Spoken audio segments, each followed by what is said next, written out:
Le dossier 1 est consacré aux stratégies supply chain. Vous l'avez compris, la supply chain est l'un des maillons essentiels de la chaîne de valeur. Oui, la supply chain constitue un formidable moyen pour créer de la valeur.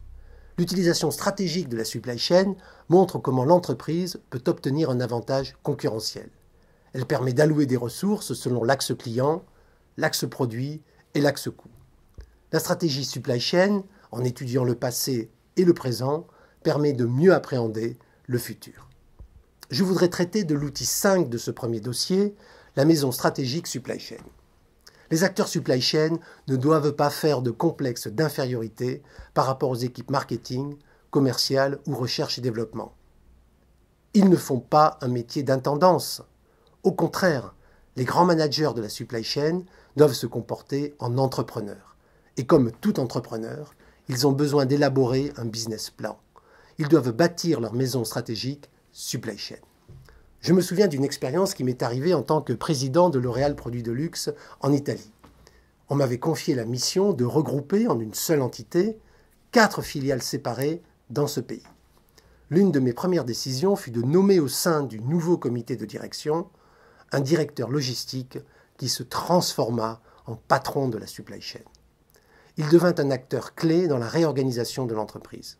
Auparavant, la logistique était considérée comme la dernière roue de la charrette.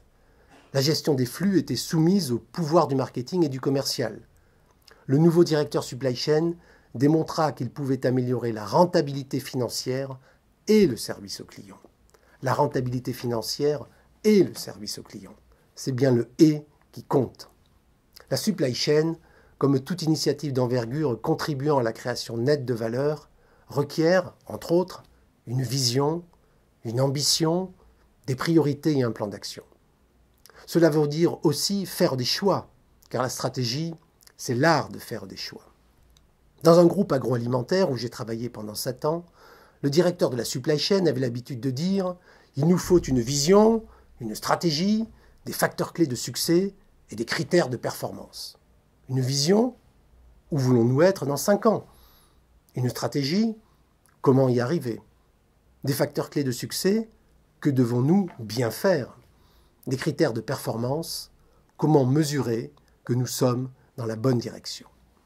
Quand une entreprise décide de construire une maison stratégique supply chain, nous lui conseillons d'organiser un séminaire de travail avec les maçons de cette maison. Les maçons, c'est-à-dire tous ceux qui vont optimiser la gestion des flux physiques, des flux financiers et des flux d'information de l'entreprise. Ce séminaire sera la première pierre posée pour la construction de la maison supply chain. Il devra enthousiasmer les participants pour les convaincre de l'efficacité redoutable de la supply chain. Il devra les aider à élever le niveau d'ambition de la maison stratégique supply chain. Loin de fournir seulement des outils opérationnels, la supply chain est capable de tracer une vision qui se déclinera ensuite en un plan d'action détaillé. Le tout pour créer un avantage compétitif durable au service de la stratégie globale de l'entreprise. Merci et bon courage.